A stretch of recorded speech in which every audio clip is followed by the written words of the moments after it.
Welcome to How to Belong, the podcast that delves into the human quest to find a sense of belonging in what can often feel like a lonely world. Join us as we talk to guests who've navigated their own unique paths, what we like to call their hero journeys, from feeling like they don't fit in, to the profound realisation that true belonging can only ever be found from within. I'm Naomi E. Lloyd, and this is the How to Belong podcast. Hello, welcome back to How to Belong. Today's guest is none other than the Australian author, superstar, comedian and all-around literary rock star, Kathy Lette. She's a million-copy best-selling writer, a cultural icon and a fierce advocate for autism awareness. You probably know her as the author of Puberty Blues, the groundbreaking coming-of-age classic she co-wrote as a teenager, or from her more recent work, The Revenge Club. Brilliant. I've read it, cannot recommend it enough. Described by Ruby Wax as 9 to 5 meet the First Wives Club. But beyond her literary success, Kathy is redefining what it means to thrive in life's second act, embracing reinvention and empowerment in everything she does, with her signature wit and razor-sharp humour. Now, just to give you a bit of a backstory about my connection with Kathy, I've mentioned before that I wear a few different hats, and one of them is my photography business. So back in 2016, I had the privilege of photographing a brilliant event in London where Kathy was speaking to a wonderful group of women about her book, The Boy Who Fell to Earth. Now, this is a book which was inspired by her son, Jules, who is autistic. It's a deeply personal and moving story of a mother's love for her child. I can assure you that Kathy really did have the audience completely captivated, somehow managing to weave humour and heartbreak together, while also creating this, what I can only describe as incredible sense of empowerment in the conversation. It's that ability to balance wit and warmth, depth and laughter that makes Kathy really special and quite unique. So fast forward to a few months into launching this podcast, and I had one of those universe at work moments, because I was walking on a beach on the Isle of Wight, and who should I spot strolling along but Kathy herself? Admittedly, I was a bit shy at the time and didn't dare go up to her, and I regretted it afterwards, because I'd already been thinking about approaching Kathy as a dream guest for How to Belong. So I went back home and I took it as a sign. I bit the bullet and I sent Kathy an email. The reply? Very quick, a gorgeous, warm and a funny yes. Cue me doing a little happy dance around my office. So here we are. We had to squeeze this recording into Kathy's incredibly busy schedule. And yes, there were a few tech hiccups along the way, but what we got was an absolute gem of an episode. So buckle up, for what I can promise you is a fantastic episode of How to Belong. Kathy Lette, welcome to How to Belong. I'm so pleased that you're joining me today. It's been about 8 years since I first met you. I was very privileged to meet you. I was photographing an event in London, and you absolutely had the whole floor just enraptured by your comedy, as you always do. And as a photographer, it's quite hard actually when you're photographing a comedian, because you can imagine camera shake when you're laughing. But obviously, this podcast is all about belonging. And as much as you made me laugh that day, I have to say the thing that really sort of made me shake a bit more was more emotional, because you were actually talking about your experience as a mum and seeing the bullying that can take place in the playground. And it's really stuck with me about that feeling as a mum, that it's almost like, you know, when you as a child going to playground, you've got to find a way to fit in and belong, and it's the first experience of trying to belong. And then when you're a mum, it happens all over again. And if you've got a child that doesn't really fit the mold, I would absolutely love, and I know the listeners would love to hear your perspective about your amazing son, Jules, who I've met and is lovely. So I'll give the floor to you, if that's okay. Oh, well, of course, my son is autistic. And for anyone who's listening who doesn't know what autism is. It's a lifelong neurological condition, and its chief characteristics are an inability to socialize, communicate, often chronic OCD and anxiety, but also often a very high IQ. I mean, my own son's like Wikipedia with a pulse, but they are very different and very idiosyncratic. Which means, as kids, all they want to do is conform and belong, but when you're on the autistic spectrum, you're too exotic. He's like a sherbet-winged flamingo flying down the high street. And for any mum listening, or any parent listening, I'll tell you the stages I went through when he was first diagnosed at age 3. It was like autism was the A word, just was like a horrible diagnosis that just dragged you down into the dark. And I thought, well, my son had become a plant in a gloomy room, and I just wanted to drag him into the light in some way. But he was rejected by everybody else because of his social quirks. So we'd go to the playground. I used to call the sandbox the quick sandbox because he'd just do something that was slightly offbeat. And other mothers would glower at me as though I was a bad mother, and they'd pull their children away. So he was cast off into social Siberia all the time. And the bullying at school was particularly terrible. I mean, aged 9, he came home with a sign stuck to his back saying, "Kick me, I'm a retard." And he's saying to me, "Mum, what is a retard? Am I a retard?" I mean, you might as well have just pulled my heart out of my stomach, thrown it on the ground and jumped on it. Because as a mother, all you want to do is protect, but you can't be with them 100% of the time. So it does make you a bit overprotective. I mean, every time Jules went out, as he got older, I let him go out on his own. I'd give him a list of instructions longer than War and Peace, and put enough in his backpack to set up a comfortable wilderness homestead. Oh, But how will you know they can ever cope in the outside world if you don't let them out into it? So you have to, you have to prepare them as best you can and let them go. But what I was going to say about the stages you go through when you first get the diagnosis, the first stage you go through is probably denial, where you just bankrupt yourself seeing every medical expert in the country. I hate to think how many doctors' children I've now put through university. And then you go through the guilt stage. I think all mothers. Are you a mum? I can't remember. yeah, I have an 18-year-old and a 19-year-old. They were little when I Oh first my met you, but in fact, my 18-year-old, God. he shared the same birthday with you. Yeah, my Oh, 18. that's right. Yeah. I remember now. I can't believe you've got children that old. You look about 12 yourself. You're so Oh, beautiful. oh wow. But anyway, I love Kathy. as as mothers, your guilt gland throbs. We have a guilt gland. I Yeah, don't think we men have do. the same part of their anatomy. But, your gland throbs all the time. But when you have a child with special needs, you torture yourself. You think, was it something I ate? Was it something I drank? Was it that one glass of wine in the final trimester? Yeah. If only I'd feng shuied my aura like Gwyneth Mm. Paltrow, Organic Co. He'd be. Then you go through a stage of feeling sorry for yourself where you probably drink way too much Chardonnay. And Yeah. then finally you just accept, you think, well, this is the little person I've been given, and I've just got to do my best by them.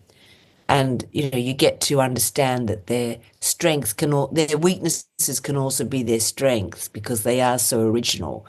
Autistic people have a literal, lateral, tangential logic, which is truly unique and interesting. I think there's people can be ordinary, but people on the spectrum are extraordinary. Yeah. So, if we as a society could just learn to think outside the neurotypical box and give them more chances in the world, because less than 15% of people with autism are in the workforce, which is a much lower inclusion rate than other disabilities, because they're so candid, they say what they're thinking.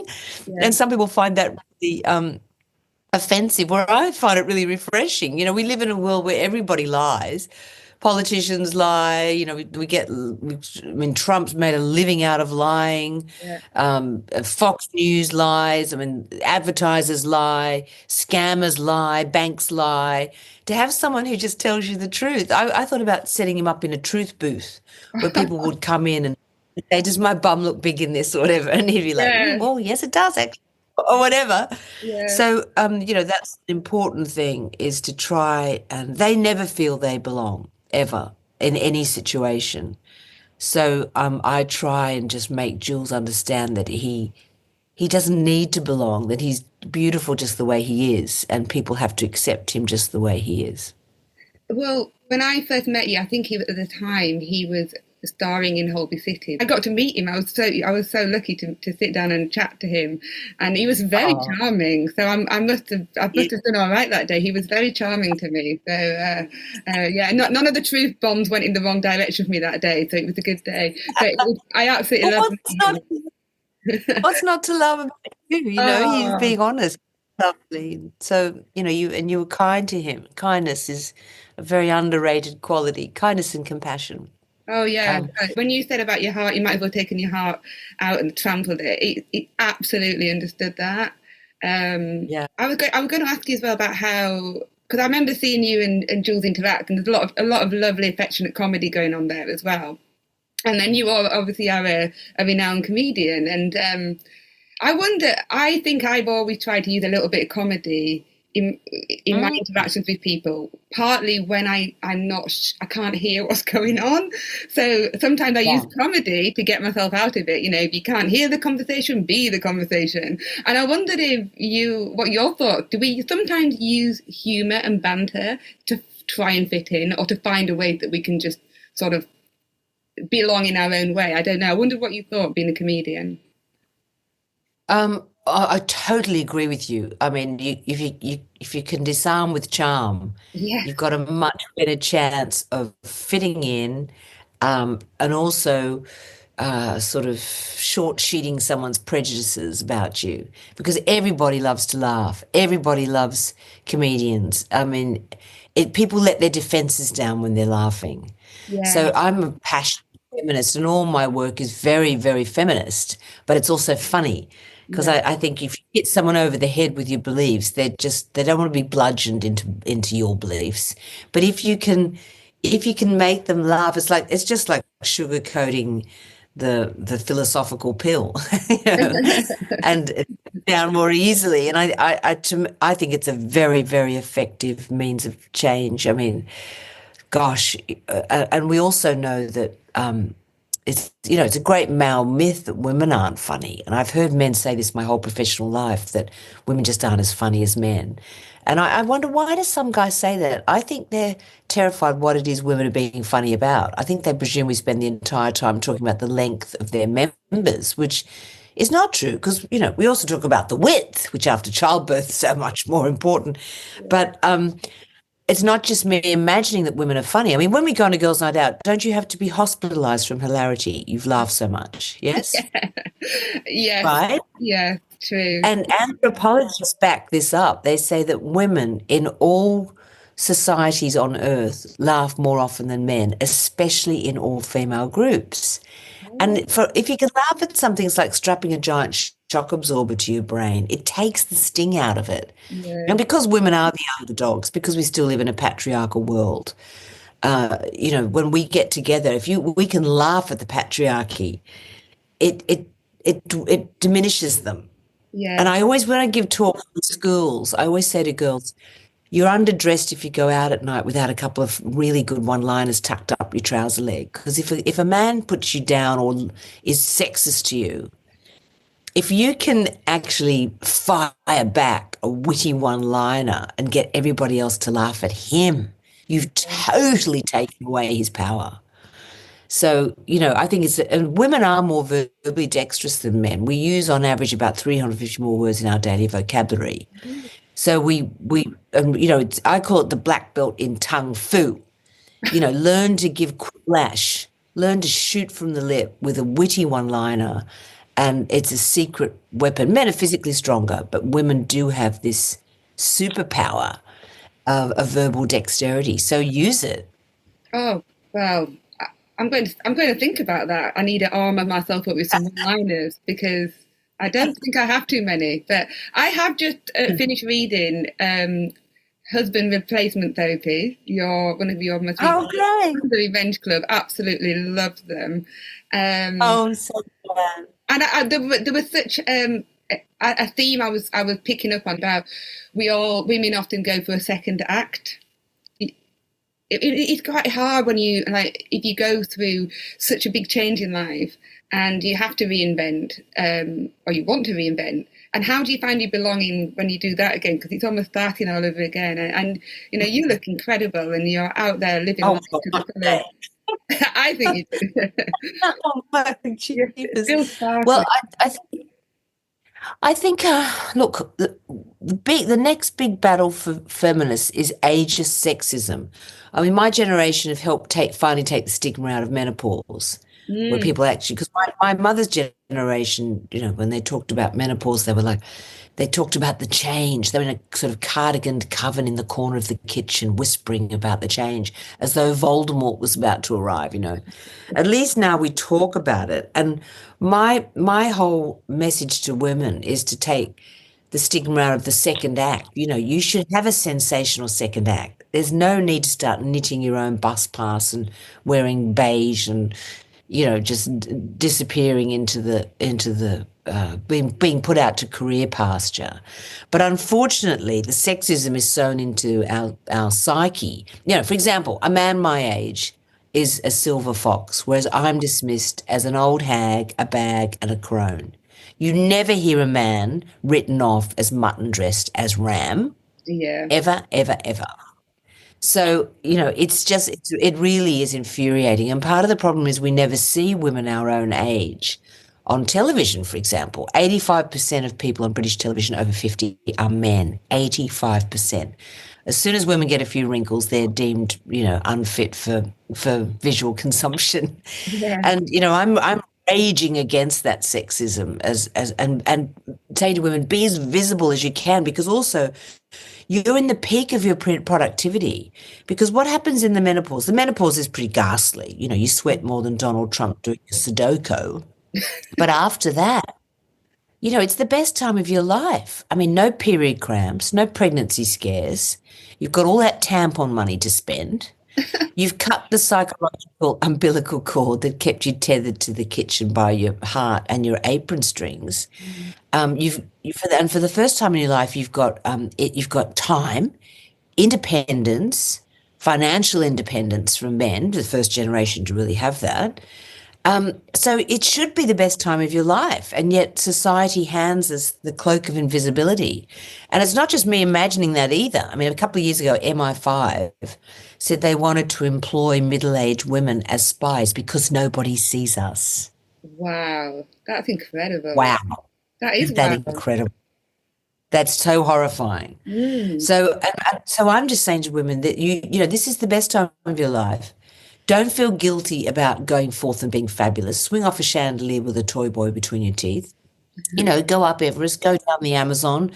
Do what you want to do. Put yourself first for the first time in your life. yeah. Um, that's my whole message to women, is to not let society write you off. And what happens to you biologically is interesting too, because women have got so much estrogen our whole lives, and estrogen is the sharing and caring hormone. But after menopause, your estrogen levels drop and your testosterone comes up a little bit. So Okay. you get a little bit more selfish, a little bit more bolshy, a little bit more like a bloke, actually. And what happens with men is the opposite, that their testosterone drops and their estrogen comes up. So, silver divorces are on the rise. I mean, I think a third of all divorces are with people over 50, because when men and women, as they retire, they want different things. The majority of divorces now are initiated by women, and one of the peak times is when the husband retires, because he wants to sit at home and nest. And the woman's like, I've nested. I've Yeah, buttered 4,000 acres of toast. I've cooked 4 million flocks of chickens and roasted herds of, cattle. I want to yeah. go out and, conquer the world. So, there's a lot of change going on in society right now. And I think men have to pull up their psychological socks, or they're going to be left behind. Because we know that marriage suits men much more than women. Are you married? I can't I remember. am, yeah, yeah, yeah. Been married Well, make 20 years, yeah. But Right. Okay. Well, you better tell him that he better stay on his toes, stay on point, yeah, because I will. we know marriage suits men much more than it suits women. Married married men live longer than single men, have less heart disease and mental problems, whereas single women live longer than married women, have Right. less heart disease and mental problems. And, marriage statistics are very low at the moment. They're kind of limbo low. They're lower than Kim Kardashian's bikini line. And I think it's because women are getting PMT, pre-monogamy tension, Oh, because wow. they're aware of how many terrible habits men have, and they're like, well, do I really want to have another child? So, and when I give talks I always say to men, and some men say to me, oh, you feminist, you're demanding too much. And I'm like, are we really? What do we want? Want equal pay? That'd be nice. Thank you. Yeah. Finally, 100 after Emily Pankhurst tied herself to the railings. We'd like men to help more around the house, which is in their interests, as it's scientifically proven no woman ever shot her husband while he was vacuuming. We'd like them to understand we'd like them to help out in the kitchen, Yeah. right? That I don't know about you, but to me, a man in a cooking apron is the ultimate aphrodisiac, don't you think? Well, I'm lucky there because Julian does cook quite a lot. Yeah, I haven't thought Nice. about it as an aphrodisiac, but I'll have a think about that. Oh, yeah. Oh, the weight of a woman's heart is to her stomach. That's not aiming too high. Yeah. And I always say to men, what do women really want in bed? Breakfast, Yeah. and a really good, you know. And we'd like to talk about that the Kama Sutra is not an Indian takeaway. That'd be lovely. Thank you very Yeah, much. it would be. And we'd also like them to join us at the barricades because, I've been fighting this feminist fight my whole life since I wrote my first book as a teenager. Mm. And things still haven't changed enough. And it's not going to change until the men join us on the marches, join us at the barricades and say women deserve equal pay. And of course, we've got a huge fight on our hands now that toxic Trump is back in charge in America. And we've got people like Andrew Tate hijacking young men's minds and Yeah. convincing them that they're hard done by the Me Too movement. And women's rights are slipping back all around the world, not just abortion rights in America, but, in Afghanistan, women aren't allowed to even speak. They're not allowed to hear each other's voices. They're just being erased from society. And in Iran, never has a haircut been more radical. We've got grooming, we've got stealthing, we've got upskirting, we've got revenge porn, we've Yeah. got rape convictions are so low, and yet reports of sexual abuse and domestic violence are skyrocket high. So, unfortunately, we still have to strap on our bulletproof bras and go out there and fight our feminist cause, and we really need men to come along with us. So that's something feminists have to rethink how we get men on our side. And it's a shame that we have to do it. I mean, it's like, really, is it really women's job to do that? Shouldn't that be a no-brainer for men?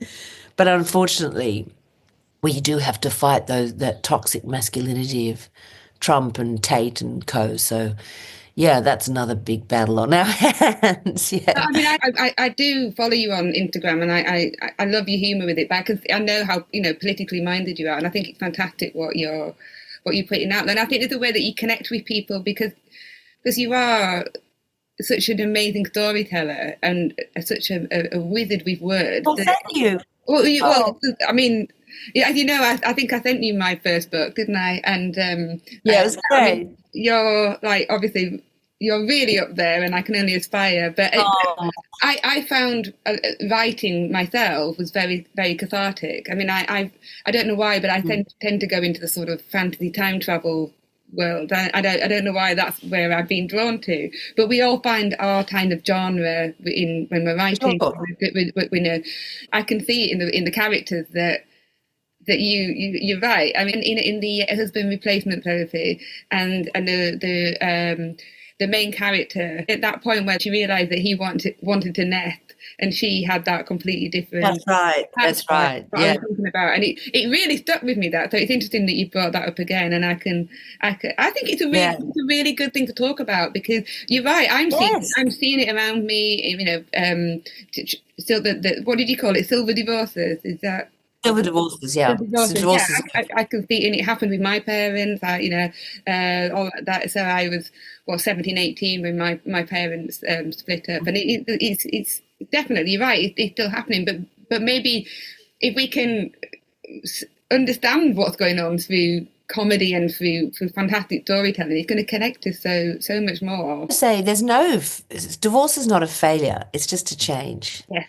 Yeah. and the thing is, we live for so long now. Our longevity is so strong, and from honeymoon to tomb can be a long time to find someone's anecdotes interesting. There's absolutely nothing wrong with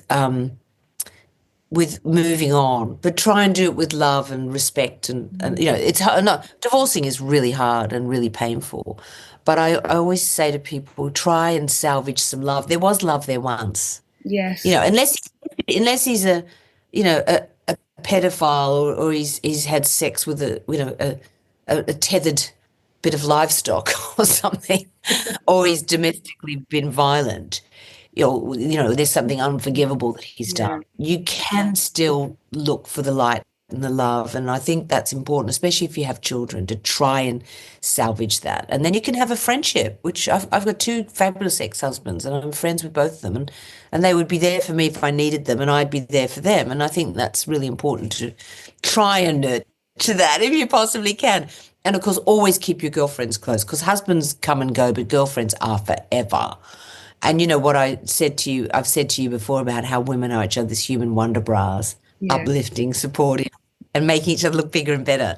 So, I'm wearing a wonder bra now. Yeah, and it's so cool, because when you take but when you take it off, you wonder where the hell your tits went. So, like, never wonder where your friends have gone. Like, hold each other close. Let your cups runneth over with love for each other, because it's your girlfriends who get you through everything. It's true. Everything. It's true. And so it's really important. I do. I'm lucky enough to have great girlfriends all around the world, and I love them dearly. And you have to nurture your friendships. You got to water the girl garden. But that's complicated, isn't it? As we getting older, like you said about if you're going for menopause, and then like you say, women can get. I can, friendship can get a little bit complicated sometimes when you're all going through. Sure. But you still you've got to hold on to each other. You've got to hold on. I agree. Yeah, but also you can let go of friendships if they're no longer giving you sustenance. I mean, life is long, and you want positive people in your life. So yeah, it's okay to change. Change is good. And the menopause is called change. So change is good, but don't let go of what's real and what's sustained you in the past. Yeah. Well, we're running out of time, Kathy, and I know that you've got lots of plans for the rest of the day, and you're such a busy lady, so I'm very, very grateful you've joined us. And all this wisdom in this short period of time, I just know so many people are going to... Can you just very quickly tell us about the paperback of the Revenge Club? Is that about to come out now? Oh, yes. Well, the Revenge Club is about 4 middle-aged women who take revenge on the men who've sidelined them for the crime of being menopausal. And the reason I wrote that book is that it happened to me. After 19 novels published in 18 languages, and after so many bestsellers, I went to my publisher with this idea that I wanted to write about middle-aged women, and one of my publishers said, "Oh, middle-aged women, they're just not sexy. Nobody wants to read about that." And another publisher said to me, "Middle-aged women are like Mogadishu and the Sudan. We know they exist, but nobody wants to go there." Ooh, and that, of course, just made me angrier and more determined to write this book. So, talking about embracing change, I changed my agent, I changed my publisher, wrote The Revenge Club. It went to #1 in Australia. When it was released here, it was #1 of the hottest new releases. So it's called The Revenge Club, and I did have a bit of revenge on those sexist chauvinists who tried to put Kathy in the corner. So the book is funny. I'm glad you liked it. I wrote it. It's fast and it's funny, but it does have a message to women, not to just be decorative and demure, because women are brought up to acquiesce to men. So we're brought up that we know from research that when a man and woman start talking at the same time, the woman always pulls back. We're far too polite, and this about not being polite. It's about going out there and kicking ass, and they take diabolical revenge on the men who've sabotaged their careers. So it's a book about system. It's going to be good. There's some really good ideas in there about how to get back at any man who's belittled you as well.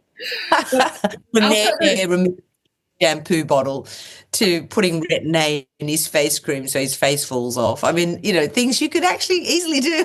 Could easily do it, and So we know where that idea came from, don't we? When it comes out in the newspaper. I had a Yeah, Sorry, I'll put your links in the show notes so people know how to find the book and to find you. And I advise people to follow Kathy on Instagram because it will brighten up your day. Honestly, she always make me laugh. Well, thank you, Kathy, and hope people get to read your books as soon as possible. Thank you for coming. It's just it's so lovely to see you. And can I say one more thing about belonging? Yeah. Because this whole podcast is about belonging. You've got to remember what Eleanor Roosevelt said, which I've clung to that. Because when I first moved to England, people were so condescending and rude to me because I'm colonial. Certain people were. They see us as a recessive gene, the kind of Irish of the Pacific. And they'd say to me, "Oh, you're Australian, so refreshing." And I think, oh, they really like me. It took me a while to work out that meant rack off, you loudmouth colonial nymphomaniac. And I'd be like, how dare they call me loudmouth? Please, I have my standards. But then I read something Eleanor Roosevelt said, that no one can make you feel inferior unless you let them. So just don't let them. If you don't let them, they have no power over you. So, you don't have to belong. Let them want to belong in your gang. That's the secret. It's true. And I learned that too from just being myself. I didn't change. I decided I would just kind of kneecap any condescending Brits with comedy, comedically kneecap them. And of course, in the end, I finally find myself more or less accepted. So just be true to yourself. It's the only way, be true to yourself, have faith in yourself, and always find the funny.